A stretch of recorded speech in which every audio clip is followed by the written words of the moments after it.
இந்த சேனலுக்கு புதுசுன்னா இந்த ரெட் கலர் சப்ஸ்கிரைப் பட்டனை கிளிக் பண்ணிடுங்க. கூடவே பெல் ஐக்கானை கிளிக் செஞ்சுருங்க. அதில் உள்ள ஆல் ஆப்ஷனில் செலக்ட் பண்ணிடுங்க. சரி வாங்க இப்போ வீடியோக்குள்ளே போகலாம். ஹாய் ஃப்ரெண்ட்ஸ், நான் உங்கள் கிசான் ஜென்ரல். இன்றைக்கி இந்த பதிவில் குரோதி புத்தாண்டு வருது. இந்த குரோதி புத்தாண்டில் ஒவ்வொரு ராசிக்கும் என்ன நடக்கும்னு பார்த்துருவோம். முதல்ல குரோதி புத்தாண்டுனா என்னன்னு பார்த்துருவோம். குரோதினா பகைன்னு பேர், பகைக்கேடு இந்த மாதிரி பேர். அதாவது 60 வருடங்களில் 38வதாக வரக்கூடியது தான் குரோதி ஆண்டு. கோரக்குருதி தனிர்கொள்ளி அப்படின்னு ஒரு வெண்பா பாடல் இருக்குது. அற்பமழையே பெய்யும் அப்படின்னு சொல்லப்பட்டிருக்கு. பொன்கள் எல்லாம் களவு போகும்னு சொல்லப்பட்டிருக்கு. அதாவது குரோதி வருடம் ரொம்ப மோசமானதாக இருக்கணும், அசம்பாவிதங்கள் அதிகமாக நடக்கணும், பொருட்கள் திருடுபோக வாய்ப்பு இருக்கணும், இந்த குரோதி ஆண்டில் மழை சொற்பமாக பெய்யணும், குறைவாக பெய்யுன்றதுனால விளைச்சல் சுமாராக இருக்கணும்.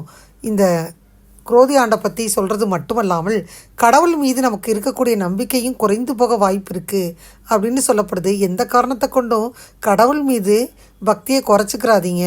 இப்பேற்பட்ட இந்த குரோதி ஆண்டில் கிரகநிலை எப்படி இருக்குன்னு பார்த்துருவோம். மேஷ ராசியில் சூரியன், குரு, மிதுனத்தில் சந்திரன், கன்னியில் கேது, கும்பத்தில் சனி செவ்வாய், மீனத்தில் ராகு புதன் சுக்கிரன் அப்படின்னு நவகிரகங்கள் சஞ்சரிக்குது. இந்த ஆண்டு பார்த்திங்கன்னா ஏப்ரல் 14 சித்திரை 1 ஞாயிற்றுக்கிழமையில் மிதுன ராசியில் பிறக்குது. ஒவ்வொரு ராசிக்கும் என்ன பலன்னு பார்த்துட்டே வந்துடுவோம்.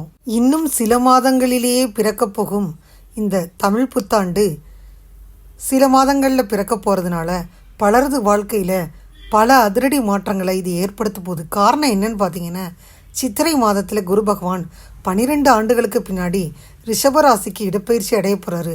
30 ஆண்டுகளுக்கு பின்னாடி சனி பகவான் மீன ராசிக்கு போய் ராகுவுடன் இணைய போகிறாரு. இந்த கிரகங்களின் மாற்றத்தினால 12 ராசிகளுக்கும் அதிரடி மாற்றங்கள் நிகழப்போகுது. அதை பற்றி இந்த பதிவில் பார்த்துருவோம். குரோதி ஆண்டில் எடுத்துக்கிட்டிங்கன்னா உங்களுக்கு குரு பயிற்சியும் ஆக போகுது. அதனால் பார்த்தீங்கன்னா குரு பயிற்சி ஆறனால பொன்னவன் என வர்ணிக்கப்படும் குரு பகவான் ஜாதகத்தில் நல்ல நிலையில் இருந்தால் வாழ்நாள் முழுவதும் கஷ்டம் வராதுன்னு சொல்லப்படுது. குடும்பமும் நல்ல முறையில் இருக்கும். ஜாதகத்தில் குரு ஆட்சி உச்ச நிலையில் இருந்தால் ஜாதகரின் கடைசி காலம் வரை யாரையும் நம்பி வாழ வேண்டிய சூழ்நிலையே இல்லை. அதனால் திருமணம், குழந்தை பாக்கியம், வேலையில் உயர்வு, வருமானத்தில் உயர்வு, நோய் நொடியற்ற வாழ்க்கை வேணும்னு நினச்சிங்கன்னா குரு பகவான் நல்ல நிலையில் இருக்கணும் இல்லையா? அந்த குரோதி வருடத்தில் யார் யாருக்கு குரு பகவானும் நல்லது செய்கிறாருன்றதையும் சேர்த்து பார்த்துடலாம். கடகராசி அன்பர்களுக்கு இந்த குரோதி புத்தாண்டில் பார்த்திங்கன்னா அஷ்டமச்சனியும் 10ல் குருவும் வருது.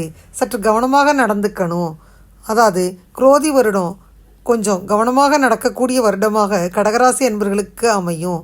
திரும்பும் திசையெல்லாம் கலகம் ஏற்படும். கடகராசி அன்பர்களை எடுத்துக்கிட்டா இந்த குரோதி புத்தாண்டு கடகராசி என்பவர்களுக்கு கோடீஸ்வர யோகத்தை அள்ளி கொடுக்க போகுது. ஷேர் மார்க்கெட் முதலீடுகள் மூலம் பணம் வரும்.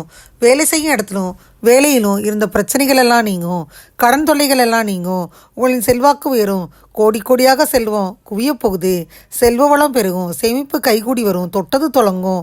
பண விவகாரங்களில் இருந்த பிரச்சனைகள் நீங்க போகுது. நல்ல வேலை கிடைக்கும். மிகப்பெரிய ராஜயோகத்தை தரப்போகுது.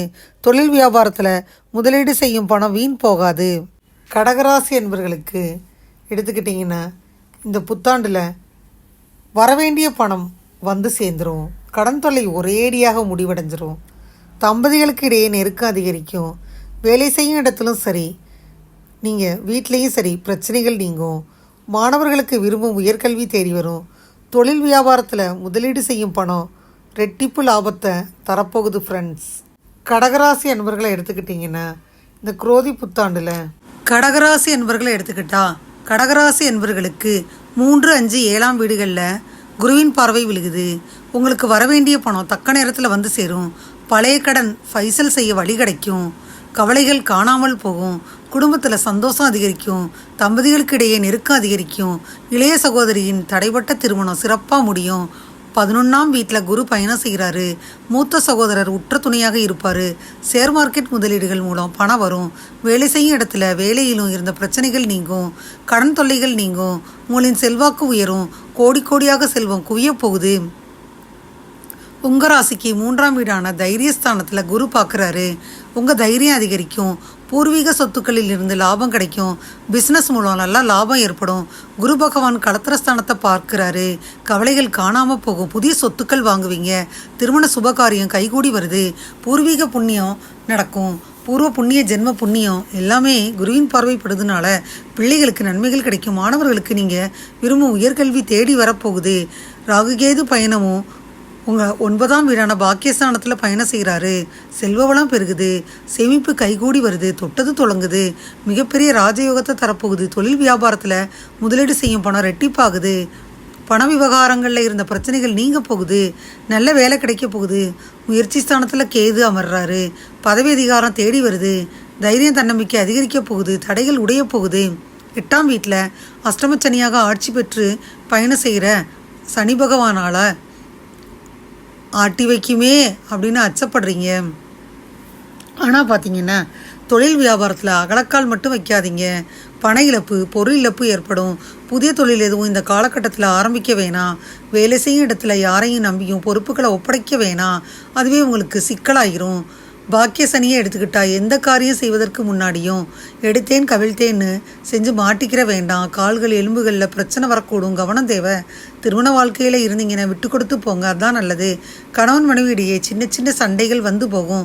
குரோதி ஆண்டில் இறுதியில் சனி இடம் மாறி பாக்கிய சனியாக பயணம் செய்ய போகிறாரு. கஷ்டங்கள் படிப்படியாக நீங்க போகுது. குரோதி ஆண்டில் மே மாதத்திற்கு பின்னாடி உங்களுக்கு ராஜயோக காலமாக அமைய போகுது. கடகராசி என்பவர்கள் எடுத்துக்கிட்டிங்கன்னா உங்களுக்கு மனதில் இனம் புரியாத சிந்தனைகள் உண்டாகும். குடும்ப உறுப்பினர்கள் வழியில் ஒத்துழைப்புகள் மேம்படும். தனவரவுகள் தேவைக்கு இருக்கும். நினைத்த பணிகளை செயல்படுத்தும் போது 1க்கு 2 முறை சிந்தித்து முடிவெடுக்கிறது நல்லது. புதிய நபர்களின் அறிமுகங்கள் உண்டாகும். சுப நிகழ்ச்சிகளில் கலந்துக்கிருவீங்க. மற்றவங்களுக்கு நீங்கள் கண்டிப்பாக உதவி செய்வீங்க. அப்போ நீங்கள் கவனமாக இருக்கணும். விலை உயர்ந்த பொருட்களின் சேர்க்கை ஏற்படும். செய்த முயற்சிகளில் மாறுபட்ட அனுபவம் ஏற்படும். வர்த்தக வியாபாரத்தில் இழுபறியான சூழல் உண்டாகும். வெளிவட்டார பழக்க வழக்கங்களால் ஆதாயம் ஏற்படும். எதிர்பார்த்த உதவிகள் சாதகமாக அமையும். வழக்கு விவகாரங்களில் வெற்றி உண்டாகும். வாழ்க்கை துணை வழியில் அனுசரித்து போகணும். மற்றவங்களின் செயல்களில் கருத்து கூறுவதை தவிர்க்கிறது நல்லது. நிதானமான முயற்சிகளில் காரிய அனுகூலங்கள் உண்டாகும். எதிர்காலம் சார்ந்த சில முடிவுகளும் இலக்குகளும் பிறக்கும். நீங்கள் வியாபாரிகளாக இருந்தீங்கன்னா போட்டிகள் குறையும். அலைச்சலுக்கு பின்னே நினைத்த காரியங்கள் கைகூடும். வேலையாட்களால் சிறு சிறு பிரச்சனைகள் ஏற்பட்டு நீங்கும். மற்றவங்களுக்கு ஜாமீன் கையெழுத்து இடுவதை தவிர்த்திடணும். பழைய பாக்கிகள் பற்றிய சிந்தனைகள் மேம்படும். புதிய கிளைகள் சார்ந்த பணிகளில் ஆலோசனை பெற்று முடிவு எடுக்கலாம். மருத்துவத்துறையில் புதிய வாய்ப்புகள் அமையும். ரசாயனம் தொடர்பான பணிகளில் ஆதாயம் அடைவீங்க. உத்தியோகத்தில் இருந்த பதற்றங்கள் படிப்படியாக குறையும். சக ஊழியர்களின் எண்ணங்களை புரிஞ்சுக்கிருவீங்க.